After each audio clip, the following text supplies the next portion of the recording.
Hello, నేను మిస్ఎస్ రావు. America అధ్యక్షుడు Trump state of the union ఉద్దేశించి ప్రసంగించారు. అసలు ఏంటి ఈ స్టేట్ ఆఫ్ ది యూనియన్ ప్రసంగం, దానికి ఉన్నటువంటి విశిష్టత ఏంటి, ప్రాముఖ్యత ఏంటి అని తెలుసుకోవడానికి ప్రయత్నం చేద్దాం. 1913 నుంచి ఈ స్టేట్ ఆఫ్ ది యూనియన్ ప్రసంగం మొదలైంది. అంతకుముందు అమెరికా అధ్యక్షుడు ఎవరైనా సరే లెటర్ రాసి పంపించేవాళ్ళు. కానీ 1913 నుంచి అధ్యక్షుడే నేరుగా వచ్చి ఉభయ సభలను ఉద్దేశించి, కాంగ్రెస్ను ఉద్దేశించి మాట్లాడతారు.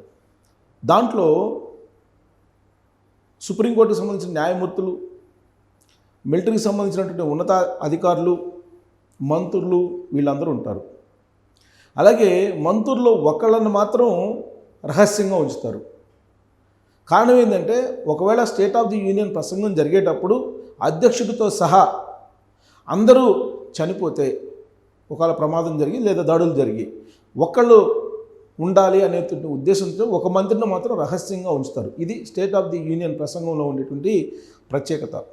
అసలు ఎందుకు స్టేట్ ఆఫ్ ది యూనియన్ ప్రసంగాన్ని అమెరికా అధ్యక్షుడు ప్రతి ఏడాది ఒకసారి వినిపిస్తారు అని అంటే, ఆ ఏడాది కాలంగా ప్రభుత్వం ఏం చేసింది, రాబోయేటువంటి సంవత్సరంలో ఏం చేయబోతుంది అనేది వివరించేటువంటి ప్రయత్నం ప్రతి అమెరికా అధ్యక్షుడు ఏడాదికి ఒకసారి వినిపిస్తారు. దాన్నే state of the union speech అని అంటారు. అది 24వ తారీఖున, అంటే మంగళవారం రోజున అమెరికా అధ్యక్షుడు ట్రంప్ వినిపించారు. అయితే దాంట్లో కీలకమైనటువంటి అంశాలు ఏంటంటే, అందరికీ 15% సుంకాలు వేస్తూ నిర్ణయం తీసుకున్నారు. భారతదేశానికి సోలార్ ఎనర్జీ మీద దాదాపుగా 150% దిగుమతి సుంకాలు వేశారు. ఇటీవల కాలంలో అమెరికాకి భారతదేశానికి మధ్య కుదిరినటువంటి వాణిజ్య ఒప్పందం తుచ్ అనేలాగా ఆయన యూనియన్ స్పీచ్లో కనిపిస్తుంది. స్టేట్ ఆఫ్ ది యూనియన్ స్పీచ్లో ఆయన వాణిజ్య ఒప్పందం కుదుర్చుకున్నటువంటి సందర్భంగా 10% ట్యాక్సులు వేసేదానికి అంగీకరించారు. కానీ ఇప్పుడు ప్రపంచంలో ఉండే అన్ని దేశాలకి యూనిఫామ్గా 15% సుంకాలు విధించేలాగా నిర్ణయం తీసుకున్నారు. దీంతో అమెరికా ఏ విధంగా అయితే భారతదేశంతో ఒప్పందం కుదుర్చుకుందో ఆ ఒప్పందానికి విలువ లేకుండా పోయింది. ద్వైపాక్షిక ఒప్పందం, వాణిజ్య ఒప్పందం. దాని మీద ఇప్పటికే అనేక ఆరోపణలు ఉన్నాయి. ఎప్స్టీన్ ఫైల్స్లో నరేంద్ర మోడీ గారు ఉన్నారు కాబట్టి ఆయన్ని బ్లాక్మెయిల్ చేసి అమెరికా బలవంతంగా ఈ వాణిజ్య ఒప్పందాలను కుదుర్చుకుందని చెప్పి రాహుల్ గాంధీ గారు అనేక సందర్భాల్లో పార్లమెంటు వేదిక, పార్లమెంటు బయట ఆరోపణలు చేస్తూ ఉన్నారు. వ్యవసాయ ఉత్పత్తుల్ని అమెరికా దిగుమతి చేయబోతుంది భారతదేశానికి. ఫలితంగా భారతదేశంలో ఉండే రైతులు భారీగా నష్టపోయేటువంటి ప్రమాదం పొంచి ఉంది అనేది రాహుల్ గాంధీ గారు చెప్తున్నటువంటి మాట. ఇలాంటి పరిస్థితుల్లో ఇప్పుడు మళ్ళా 15% అన్ని దేశాలకు వేసినట్టు ఆయన దిగుమతి సుంకాన్ని వేయటం, అలాగే సోలార్ సంబంధించినటువంటి ప్యానెళ్ళు కానీ, సోలార్కి సంబంధించినటువంటి ఉత్పత్తులను కానీ భారతదేశం నుంచి ఎగుమతి చేయాలంటే కనుక అమెరికా దిగుమతి సుంకాలని దాదాపుగా 125 నుంచి 150% పెంచింది. ఇది భారతదేశం మీద ట్రంప్కు ఉన్నటువంటి కక్షకు ఉదాహరణ. ఇక ఆ స్పీచ్లో ఆయన ప్రస్తావించినటువంటి అంశం ఆపరేషన్ సింధూర్. తానే పాకిస్తాన్, భారతదేశం మధ్య యుద్ధాన్ని ఆపేశాను అని చెప్పి ఆయన ఆ స్పీచ్లో స్పష్టంగా తెలియజేశారు.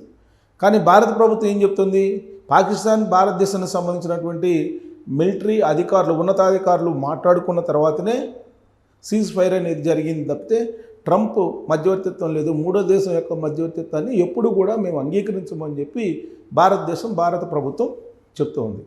కానీ ట్రంప్ మాత్రం తాను అధికారంలోకి వచ్చిన తర్వాత 8 యుద్ధాలను ఆపేశాను, ప్రస్తుతం ఉక్రెయిన్ రష్యా యుద్ధాన్ని ఆపడానికి ప్రయత్నం చేస్తూ ఉన్నాను అని చెప్పి చెప్తూ ఇరాన్ మీద సైనిక చర్యలకు నేను సిద్ధమవుతున్నాను అనేటువంటి సంకేతాలుగా ఇవ్వడం జరిగింది. సరిగ్గా ఈ పాయింట్ దగ్గరే అంతర్జాతీయంగా గోల్డ్ మార్కెట్ మళ్ళా పుంజుకునేటువంటి పరిస్థితి ఏర్పడింది. ఇరాన్ మీద ఎప్పుడైతే సైనిక చర్య అని చెప్పి ట్రంప్ అనౌన్స్ చేశారో ఆ క్షణం నుంచి అంతర్జాతీయ మార్కెట్లో ఔన్స్ బంగారం రేటు పెరుగుతూ వచ్చింది. దేశీయంగా కూడా పెరిగిపోతుంది. ఆల్రెడీ పెరిగింది, రేపు కూడా పెరిగేటువంటి అవకాశం ఉందని చెప్పి అంతర్జాతీయ బంగారు నిపుణులు, అధ్యయనవేత్తలు అంచనా వేస్తూ ఉన్నారు. ఇక అమెరికాలో ఉండేటువంటి మన వాళ్లకు బాంబు లాంటి వార్త ఆ స్పీచ్లో వినిపించింది. ఏంటంటే అంతర్గతంగా ఉండే హోమ్లాండ్ సెక్యూరిటీ కానీ సరిహద్దు సెక్యూరిటీని కానీ మరింత బలోపేతం చేస్తాం, ఇమ్మిగ్రేషన్ పాలసీని మరింత కఠినతరం చేస్తాం అనేటువంటి విషయాన్ని ఆయన అనౌన్స్ చేయడం జరిగింది. దీంతో అమెరికాలో ఉండేటువంటి మన వాళ్ళు ప్రత్యేకించి ఎక్కువగా ఆందోళన చెందుతున్నటువంటి పరిస్థితి కనిపిస్తూ ఉంది. ఇక ఓటింగ్ విషయంలో కూడా అక్కడ ఉండేటువంటి సిటిజన్షిప్ కార్డుని అనుసంధానం చేయాలి, ఓటర్ ఐడి కార్డు తీసుకోవాలి అనేటువంటి నిబంధనలు పెట్టబోతున్నాం అనేది కూడా ఆయన అనౌన్స్ చేశారు. వలసదారులకి ఓటు హక్కు వీలున్నంత వరకు తగ్గించేటువంటి ప్రయత్నం చేయబోతున్నారు అనే దానికి ఆయన స్పీచ్లో క్లియర్గా సంకేతాలు ఇచ్చేలా ఉంది. ఇక నవంబర్లో మధ్యంతర ఎన్నికలు రాబోతున్నాయి. అమెరికా అధ్యక్షుడు అయిన తర్వాత ఆయన పనితీరు ఎలా ఉంది అనే దాని మీద మధ్యంతర ఎన్నికలు జరుగుతాయి. ఈ నవంబర్లో మధ్యంతర ఎన్నికలు జరగబోతున్నాయి. ఆ ఎన్నికల్లో ట్రంప్ కనుక ఒకవేళ అంటే రిపబ్లికన్ పార్టీకి సంబంధించి అక్కడ ఎక్కువ కనుక రాకపోతే, ఓట్లు మెజారిటీ కనుక వాళ్ళ వైపు లేకపోతే ఆ రోజు నుంచి ట్రంప్ దూకుడు తగ్గేటువంటి అవకాశం ఉంది. ఇన్ కేస్ మధ్యంతర ఎన్నికల్లో కూడా రిపబ్లికన్ పార్టీ దూకుడు కనుక ప్రదర్శిస్తే ట్రంప్ మరింత రెచ్చిపోయేటువంటి అవకాశం లేకపోలేదు. ఇప్పటికే ఇమ్మిగ్రేషన్ పాలసీలు కానీ లేదా యూనివర్సిటీలకు సంబంధించిన పాలసీలు కానీ ఇవన్నీ కూడా ఆయన అనౌన్స్ చేశారు. అయితే స్టేట్ ఆఫ్ యూనియన్ స్పీచ్లో అమెరికన్ పౌరులకి అత్యంత సంతోషకరమైనటువంటి అంశం ఏంటంటే ట్యాక్సులని రద్దు చేస్తానని చెప్పి అన్నారు. అంటే అందరికి రద్దు చేస్తారా లేదా కొంతమందికి రద్దు చేస్తారా అనేది ఇంకా నిర్ణయం తీసుకోలేదు, కానీ అక్కడ ఉండేటువంటి వాళ్ళకి ట్యాక్సులను పూర్తిగా రద్దు చేస్తానని చెప్పి చెప్తూ ఉన్నారు. ఇది అమెరికన్ పౌరులకి మేలు చేకూర్చే అంశంగా భావిస్తూ ఉన్నారు.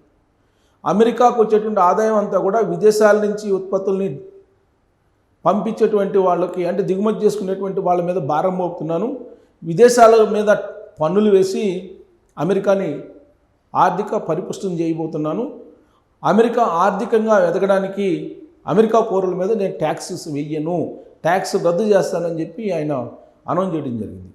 ఆయన స్పీచ్లో ఉన్నటువంటి ఈ అంశాలను ప్రధానమైన అంశాలను కనుక క్రోడీకరించి చూస్తే రాబోయేటువంటి రోజుల్లో గ్రేట్ అమెరికా మేక్ అగైన్ అనేటువంటిది రాబోతుంది, ఫస్ట్ అమెరికా అనేది. ఆయన అందుకే మధ్యంతర ఎన్నికలు సమీపిస్తున్నటువంటి తరుణంలో వలసదారుల మీద మరింత మళ్ళీ ఎక్కుపెట్టారు. నిన్నగాక మొన్న నేను ఎప్పుడు పోతానో తెలియదు అని నైరాస్యంగా ఆయన మాట్లాడారు. ఎందుకంటే ఈ మధ్యకాలంలో ఆయన మీద కాల్పులు జరిపారు. నిన్నగాక మొన్న ఫ్లోరిడాలో ఒక ఆగంతకుడు లోపలికి జొరబడేటువంటి ప్రయత్నం చేశారు అక్కడ ఆయన నివాసంలోకి. ఆ సందర్భంగా మెలానియా కూడా అక్కడే ఉన్నారు. అయితే ఆ ఆగంతకుడు చేతిలో పెట్రోల్ బాంబు ఉంది అని చెప్పి చెప్తూ ఉన్నారు. అంతకుముందు ఎన్నికల సందర్భంగా ఆయన మీద గన్ ఎక్కి పెట్టారు, చెవు దగ్గర నుంచి దూసుకుపోయింది. ఆ సందర్భంలో స్వల్ప గాయం కూడా అయింది. వైట్ హౌస్లో ఒక ఆగంతకుడు లోపల జరపడేటువంటి ప్రయత్నం చేశారు. ఇలా రకరకాల ప్రయత్నాలు చేస్తున్నటువంటి క్రమంలో ఆయన చంపడానికి, ఆయన హత్య చేయడానికి నేను ఎప్పుడు పోతానో తెలియదు అనేటువంటి ఒక అభిప్రాయాన్ని కూడా అమెరికా అధ్యక్షుడు వ్యక్తం చేశారు. రష్యా యుక్రెయిన్ యుద్ధం ఆపేస్తే కనుక స్వర్గం అంచున ఉన్నటువంటి తాను స్వర్గంలో పడిపోతానని చెప్పి ఆయన భావిస్తూ ఉన్నారు. ఇలాంటివి మాట్లాడుతూనే ఇరాన్ అయిన సైన్యాన్ని మోహరించి ఉన్నాడు. ఇరాన్ సైన్యాన్ని మోహరిస్తున్నటువంటి క్రమంలో ఇరాన్ చాలా క్లియర్గా చెప్పింది, మీరు సైనిక చర్యకు పాల్పడితే అమెరికా అణుస్థావరాలు ఏవైతే ఉన్నాయో ఖతార్లో కానీ లేదంటే ఇరాన్ చుట్టుపక్కల వాటన్నిటిని కూడా ధ్వంసం చేస్తామని చెప్పి హెచ్చరించింది. దాంతో అమెరికా మేకపోతు గాంభీర్యం ప్రదర్శిస్తున్నప్పటికీ డైరెక్ట్గా సైనిక చర్యకు వెనకాడుతుంది ఇరాన్ మీద. అదే జరిగితే కనుక చేయి దాటిపోయే ప్రమాదం ఉంది. అందుకే ట్రంప్ ఎప్పటికప్పుడు హెచ్చరిస్తూ ఉన్నారు. ఆయన ఎంత తీవ్రంగా హెచ్చరిస్తే ఆ విధంగా అంతర్జాతీయ మార్కెట్లో గోల్డ్ రేట్ పెరుగుతూ ఉంది, దేశీయంగా కూడా పెరుగుతుంది. సో యాజ్ ఆఫ్ నౌ ఇవాళ ట్రంప్ ఇచ్చినటువంటి స్టేట్మెంట్ తర్వాత బంగారం రేటు ఎలా ఉందనేది ఒకసారి చూద్దాం.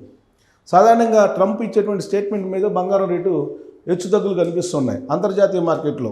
సో ఇక్కడ గోల్డ్ రేట్ని చూస్తే కనుక మనకు గ్రాముకు 11 రూపాయలు పెరిగింది, 22 క్యారెట్ 10 రూపాయలు పెరిగింది, స్వల్పంగానే పెరిగింది.